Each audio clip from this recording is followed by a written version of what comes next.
തേജോമയീം നഷ്ടിരീം സ്നിഗ്ധാപാംഗവിലോകിനീം ഭഗവതി മന്ദസ്മിത ശ്രീമുഖീം വാത്സല്യാമൃതവർഷിണി സുമധുരം സങ്കീർത്തന ലാഭിനീം ശ്യാമാംഗീ മധുസിക്തസുക്തി അമൃതാനന്ദാത്മികാമീശ്വരീ. എല്ലാവർക്കും നല്ല നമസ്കാരം. നമുക്കെല്ലാവർക്കും ഒരു വിദ്യാഭ്യാസ കാലഘട്ടം ഉണ്ടാവും. 70 മുതൽ ഒരു 90-95 വരെ നമ്മുടെ സ്കൂളുകളിൽ വിദ്യാഭ്യാസം നടത്തിയിട്ടുള്ള കുട്ടികൾക്ക് എന്നും ഗൃഹാതുരത്വം ഉറങ്ങുന്ന ഒരു ഓർമ്മയാണ് എന്ത് സ്കൂളല്ല, ആ സ്കൂളിനകത്തുള്ളൊരു കഞ്ഞിപ്പുര. ഞങ്ങളൊക്കെ പഠിക്കുന്ന സമയത്ത് ഈ വരാന്തയിൽ കഞ്ഞിയും കടലയും അതുപോലെ തന്നെ ഈ ചെറുപയറും ഒക്കെ വിളമ്പി ഉച്ചയാകുമ്പോൾ കഞ്ഞി കൊടുക്കുന്ന ഒരു പരിപാടിയുണ്ട്. അത് വെക്കുന്ന ഒരു ചേച്ചി ഉണ്ടാവും, ഒരു കഞ്ഞിപ്പുരയിലെ ചേച്ചി. നമുക്കെല്ലാവർക്കും മറക്കാൻ പറ്റാത്ത സംഭവമാണ്. ഞങ്ങൾ പഠിക്കുന്ന സമയത്ത് ഒരു അമ്മണി ചേച്ചിയായിരുന്നു എൻ്റെ സ്കൂളിൽ ഈ കഞ്ഞി വയ്ക്കുന്ന ചേച്ചി. ഇപ്പോൾ ഞാൻ എൻ്റെ പിറകെ നിൽക്കുന്നത് രാധേച്ചി എന്ന് പറയുന്ന ഈ ബോയ്സ് സ്കൂളിലെ എത്രയോ ആയിരക്കണക്കിന് വിദ്യാർത്ഥികൾക്ക് അന്നം പകർന്ന, സ്നേഹത്തോടു കൂടി ചേർത്ത് നിർത്തി അവരമ്മയെപ്പോലെ അവർക്ക് ഭക്ഷണം പകർന്ന രാധേച്ചിയാണ് എൻ്റെ തൊട്ടടുത്ത് നിൽക്കുന്നത്. രാധേച്ചി എന്ന് പറയുമ്പോൾ നമുക്ക് മനസ്സിലാവില്ല. രാധേച്ചിയുടെ മകൻ സുധീഷ്, കലാഭവൻ സുധീഷ് എന്ന് പറഞ്ഞു കഴിഞ്ഞാൽ ഐഡിയ സ്റ്റാർ സിംഗർ ഫെയിം സുധീഷിൻ്റെ അമ്മയാണ് ഈ രാധേച്ചി.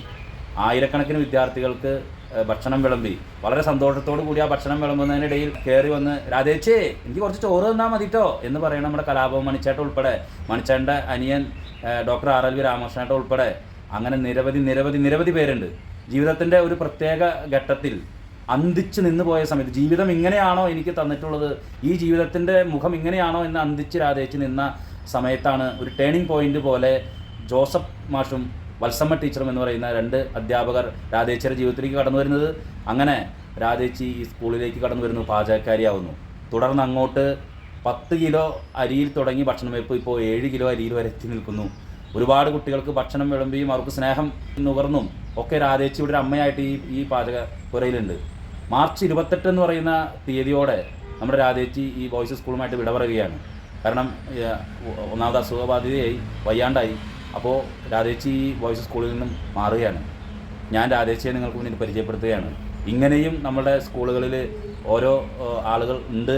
നമുക്ക് പലപ്പോഴും മുന്നിലുള്ള സ്കൂളിൻ്റെ ഉള്ളിൽ ഉള്ള ആളുകളെയൊക്കെയാണ് നമുക്ക് പരിചയം, അധ്യാപകരെയും ഹെഡ് മാസ്റ്ററെയും പ്യൂൺ തുടങ്ങിയ ആളുകളൊക്കെ അറിയാം. പക്ഷേ സ്കൂളിൻ്റെ പിറകിൽ ഒരു പാചകപ്പുരയും ആ പാചകപ്പുരയിൽ കലത്തിൽ നിന്ന് പൊങ്ങുന്ന ആവിക്ക് മുന്നിലിരുന്ന് കണ്ണുകൾ തുടച്ച് വിയർപ്പിൻ്റെയും അതുപോലെ തന്നെ ഭക്ഷണ സാധനങ്ങളുടെയും മണമുള്ള ഒരമ്മ, ഒരു ചേച്ചി അവരെ പിറകിലുണ്ടാവും. അവരെ നമ്മളാരും കാണാറില്ല. പക്ഷേ ഞാൻ രാധേച്ചിയെ നിങ്ങൾക്ക് മുന്നിൽ പരിചയപ്പെടുത്തുന്നു. ഈ നീണ്ട 38 വർഷ കാലയളവിൽ രാധേച്ചിക്ക് ഈ സ്കൂളുമായും ചാലക്കുടിക്കാരുമായും അവരുടെ ജീവിതവുമായി ബന്ധപ്പെട്ട കാര്യങ്ങൾ രാധേച്ചി ഇന്ന് ജെഫേസുമായിട്ട് പങ്കുവെക്കുകയാണ്. നമുക്ക് രാധേച്ചിയിൽ കടന്നില്ല. ഇപ്പോഴും ഈ പ്രായത്തിനും രാധേച്ചി ഇന്നും ഭക്ഷണം വെപ്പിൻ്റെ തയ്യാറെടുപ്പിൻ്റെ ഇടയിലാണ് ഞാൻ ഇവിടെ കടന്നു ചെന്നിട്ടുള്ളത്. രാധേച്ചിയോട് നമുക്ക് വിശേഷങ്ങൾ പങ്കുവയ്ക്കാം. വയറും മനവും നിറച്ച കൈകൾക്കിനി വിശ്രമം. 4 പതിറ്റാണ്ടോളം രുചിയേറും ഭക്ഷണം വിളമ്പിയ രാധച്ചേച്ചി പടിയിറങ്ങുന്നു.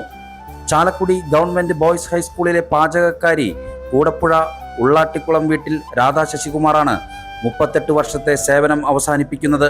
കലാഭവൻ മണിയടക്കം ആയിരക്കണക്കിന് വിദ്യാർത്ഥികൾക്ക് ഉച്ചഭക്ഷണം വിളമ്പിയ അവർ 28-നാണ് വിരമിക്കുന്നത്.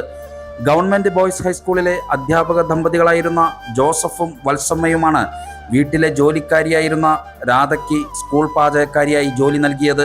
അടച്ചുറപ്പുള്ള വീടെന്ന സ്വപ്നവും ഈ അധ്യാപക ദമ്പതികൾ യാഥാർത്ഥ്യമാക്കി നൽകി. വിദ്യാർത്ഥിയായിരുന്ന കലാഭവൻ മണിയെക്കുറിച്ചുള്ള ഓർമ്മകൾ ഇപ്പോഴും രാധയുടെ മനസ്സിൽ മങ്ങലേൽക്കാതെയുണ്ട്. ആദ്യകാലത്ത് സ്കൂളിൽ അടുപ്പ് കൂട്ടാൻ മണി അടുത്ത പറമ്പിൽ നിന്നും കല്ല് ചുമന്നുകൊണ്ടുവന്നതും സ്ഥിരമായി ചോറും ചെറുപയറും കഴിക്കാനെത്തിയതും അതിൽ ചിലത്. സ്കൂൾ വിദ്യാഭ്യാസക്കാലം കഴിഞ്ഞ് മണി പോയപ്പോൾ അനുജൻ രാമകൃഷ്ണനെ തന്നെ ഏൽപ്പിച്ചാണ് പോയതെന്നും രാധ പറയുന്നു. ചലച്ചിത്ര മേഖലയിൽ തിളങ്ങി നിൽക്കുമ്പോഴും ഭക്ഷണം വിളമ്പിത്തന്ന രാധച്ചേച്ചിയെ കാണാൻ മണി എത്തുമായിരുന്നു. അവസാനമായി വന്ന ദിവസം മകനും ഗായകനുമായ സുധീഷിന് ഒരു മോതിരവും സമ്മാനിച്ചു. ജീവിതത്തിൻ്റെ നല്ലൊരു ഭാഗവും സ്കൂൾ അടുക്കളയിൽ ചെലവിട്ട രാധയ്ക്ക് ഊഷ്മളമായ യാത്രയപ്പാണ് സ്കൂൾ അധികൃതരും പൂർവ്വ വിദ്യാർത്ഥികളും ഒരുക്കുന്നത്. രാധേച്ചി വീട്ടിലുള്ളവരൊന്ന് പരിചയപ്പെടുത്താമോ? രാധേച്ചിയുടെ ആരൊക്കെയുണ്ട്? സുധീഷ് എന്ന് പറഞ്ഞാൽ നമ്മുടെ ഗായകൻ, ഐഡിയ സ്റ്റാർ സിംഗറിലൊക്കെ പാടിയ ചാലക്കുടിയുടെ അഭിമാനമായിട്ടുള്ള ഗായകൻ. അത് ചേച്ചിയുടെ മകനാണ്. ഈ സുധി ഈ അമ്മയുടെ ഈ പാട്ട് പാടാനുള്ള കഴിവ് കണ്ടിട്ടാണോ പാട്ടുകാരനായത്? സുധി ചെറുപ്പത്തിലെ പാടോ? ദൈവത്തിൻ്റെ അനുഗ്രഹമാണ്. ശ്രുതിക്ക് ഇപ്പോൾ സന്തോഷമാണോ? ഇപ്പോൾ എനിക്ക് സന്തോഷമാണ്. എൻ്റെ കല്യാണം കഴിഞ്ഞു, 2 മക്കളായി. ഞാനും എന്നെ ടീച്ചർ വീട്ടിൽ കൊണ്ടാക്കിയൊരു ബന്ധു. അപ്പോൾ ആ ബന്ധു എന്നെ അവിടെ കൊണ്ടാക്കിയിട്ട് അവിടുത്തെ ടീച്ചർ ഇവിടുത്തെ കഞ്ഞിയുടെ ചാർജ് ഉള്ളതായിരുന്നു. അപ്പോൾ ആ ചാർജുള്ള ടീച്ചർ എന്നെ ഇവിടേക്ക് നിയമിച്ചു. അവർ ഞങ്ങൾക്ക് ഒരുപാട് സഹായം ചെയ്ത് തന്നിട്ടുണ്ട്. അതേതായിരുന്നു ആ ടീച്ചർ? വത്സമ്മ ടീച്ചർ, ജോസഫ് മാഷും വത്സമ്മ ടീച്ചറും. ഇവർ 2 പേരും ഇവിടുത്തെ ആൾക്കാരായിരുന്നു. ചെറിയൊരു ക്ലാസ് മുറിയായിരുന്നു. അപ്പോൾ ആ മുറിയിലാണ് അന്ന് കഞ്ഞി വെച്ചായിരുന്നു. അപ്പോൾ കല്ലൊന്നും ഉണ്ടായിരുന്നില്ല. അപ്പോൾ മണി കല്ലൊക്കെ ഉരുട്ടി കൊണ്ടുവന്നു. മണി എന്ന് പറഞ്ഞാൽ മണി നമ്മുടെ കലാഭവൻ. കലാഭവൻ മണി അന്ന് ഇവിടെ ഉണ്ടായിരുന്നു. ആളെ അന്ന് എത്ര ക്ലാസ്സിലായിരുന്നു പഠിച്ചോണ്ടിരുന്നത്? ആളെ 7 വീട്ടിലോ എനിക്ക് ഓർമ്മയില്ല പഠിക്കുന്നത്. അപ്പൊ അന്ന് അടുപ്പൊന്നുണ്ടായിരുന്നു. അപ്പൊ പുള്ളി എന്ത് ചെയ്തു? ആള് അപ്പുറത്തെ പറമ്പിൽ പോയിട്ട് പോർട്ടീസ് ആയിരുന്നു അവിടെ. Porter's, Chalakudy Porter's. അവിടെ പോയിട്ട് കല്ലുരുട്ടി കൊണ്ടുവന്നു. കല്ല് ഇട്ട് വന്ന് അടുപ്പൊക്കെ കൂട്ടി വന്നു, സെറ്റപ്പ് ആക്കി. അത് പറഞ്ഞു, ഇനി ചേച്ചി ചോറ് എന്തെങ്കിലും എനിക്ക് ഇത്തിരി ചോറ് തന്നു കേട്ടോ എന്നൊക്കെ പറഞ്ഞു തമാശക്ക്. അങ്ങനെ അത് കഴിഞ്ഞ് അന്ന് എല്ലാവർക്കും ഭക്ഷണം കൊടുത്തായിരുന്നു. അന്ന് ഒത്തിരി പിള്ളേരുണ്ടായിരുന്നു. അന്ന് ഏകദേശം എന്തോരായിരിക്കാണ് ഇടാറ്? 10 കിലോനാണ് ഇട്ടാറ്. 10 കിലോ? 10 കിലോ. അപ്പോൾ ഏകദേശം 500 മേലൊക്കെ കുട്ടികൾക്ക് കൊടുക്കാറുണ്ട്. അന്ന് എന്തൊക്കെയായിരുന്നു വിഭവങ്ങൾ? എന്നിട്ട് ഒരു തരം കറി മാത്രം, കഞ്ഞിയും ഒരു തരം കറി. ചെറുപയർ കഞ്ഞിയല്ല, ചോറ് തന്നെയാ. ചോറ്, ചെറുപയർ കുഴമ്പനായിട്ട് പുള്ളിക്കിഴങ്ങിട്ടിട്ട് കുഴമ്പ് ചാറാക്കി കുഴമ്പനായിട്ട് എടുക്കും. അങ്ങനെയാണ് അന്ന് വെച്ചത്. അതിനുശേഷം പിന്നെ ചെറുപയർ തന്നെ വെച്ചു, തന്നെ വെക്കാറ്. അന്ന് ഗവൺമെന്റിൽ നിന്ന് ചെറുപയറും അരിയും തരും, ഓയിലും തരും. ഇപ്പോൾ അതില്ല. ഇപ്പോൾ അരി മാത്രം തരുള്ളൂ. ബാക്കിയൊക്കെ ടീച്ചർമാർ എല്ലാവരും മേടിക്കണം ചെയ്യുന്നത്. പിന്നീട് അതിനുശേഷം മണിച്ചേട്ടൻ എന്തെങ്കിലും വേറെ അനുഭവങ്ങൾ അന്നത്തെ സമയത്ത്? മണിച്ചേട്ടൻ പിന്നെ വെള്ളം ഇല്ലാണ്ട് കഴിഞ്ഞാൽ ഞാൻ പറയും, മണി വെള്ളം ഇല്ലടാ എന്ന് പറയും. വെള്ളം ഇല്ലെന്ന് ഇവിടെ? വെള്ളം വന്ന് ഉണ്ടായിരുന്നില്ല. ചിലപ്പോഴൊക്കെ ഉണ്ടാവുള്ളൂ. പൈപ്പ് കേടായിരുന്നു. പൈപ്പൊക്കെ തല്ലി പൊട്ടിച്ച് കളയും ഈ പിള്ളേരുകൾ. അങ്ങനെ അപ്പോൾ ആ ഗ്രൗണ്ടിൽ പോയിട്ട് വെള്ളം കൊണ്ടുവരും. അത് ശരി. ഇപ്പോഴത്തെ ഗ്രൗണ്ട് ഇപ്പോൾ ഉള്ള പുതിയ ഗ്രൗണ്ടിലത്തെ വെള്ളം അവിടെ ഒരു പൈപ്പുണ്ട്. ആ പൈപ്പിൽ നിന്ന് വെള്ളം കൊണ്ടുവരാറ് പതിവ്. അത് മണിച്ചേട്ടൻ സഹായിക്കും. മണിയുണ്ട്, കുറേ പിള്ളേരുണ്ട്. അവര് ഭക്ഷണമൊക്കെ കൊടുക്കും. അവർക്ക് ബാക്കി വന്നു കഴിഞ്ഞാൽ അവരെ വിളിക്കും. അപ്പോൾ അവർക്ക് ഭക്ഷണം കൊടുക്കും. എന്നെ സഹായിച്ചു തരും. അയച്ചാക്കൊക്കെ ചുമന്ന് കൊണ്ടുവന്ന് തരും. മണിച്ചേട്ടൻ എപ്പോഴും ഈ കഞ്ഞിപ്പുരമായിട്ട് ബന്ധപ്പെട്ടിട്ടുണ്ട്. ഭക്ഷണമൊക്കെ കഴിച്ച ആൾ നല്ല സൂപ്പറായിട്ട് വീട്ടിൽ വന്നിട്ടുണ്ടായിരുന്നു ഒരു ദിവസം. എന്നിട്ട് സുധീഷിന് മോതിരമൊക്കെ കൊടുത്തു. അന്ന് ജർമ്മനിയിലൊരു പരിപാടി ഉണ്ടായിരുന്നു. സുധീഷിനും പരിപാടി ഉണ്ടായിരുന്നു. അപ്പോൾ എന്നെ അവിടെ നിന്ന് വിളിച്ചിട്ടുണ്ടായിരുന്നു. രാധേച്ചിയുടെ മോൻ പെടയാണ് കേട്ടാ, മൈക്കിൾ ജാക്സന്റെ ഒരു ഡാൻസ് ഞാൻ കണ്ടു, എന്ത് സൂപ്പറാണ് എന്നൊക്കെ പറഞ്ഞ് എന്നെ വിളിച്ചിട്ടുണ്ടായിരുന്നു. അത് കഴിഞ്ഞ് ഞങ്ങളുടെ വീട്ടിലേക്ക് ഞാൻ വിളക്ക് വെച്ചുകൊണ്ട് നിൽക്കുമ്പോൾ ഞങ്ങളുടെ വീട്ടിലേക്ക് ഒരാൾ കയറി വന്നു. അപ്പോൾ സുധി വിളിച്ച് പറഞ്ഞു, അമ്മ മണിച്ചേട്ടൻ നമ്മുടെ വീട്ടിലേക്ക് വരണം.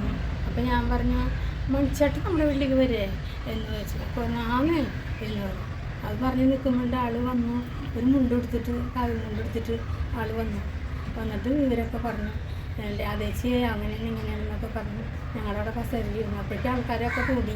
ചേച്ചിയുടെ ഭക്ഷണം കഴിച്ചു കഴിഞ്ഞിട്ട് കുട്ടികൾ സാധാരണ പിന്നീട് പറയാറുണ്ട്.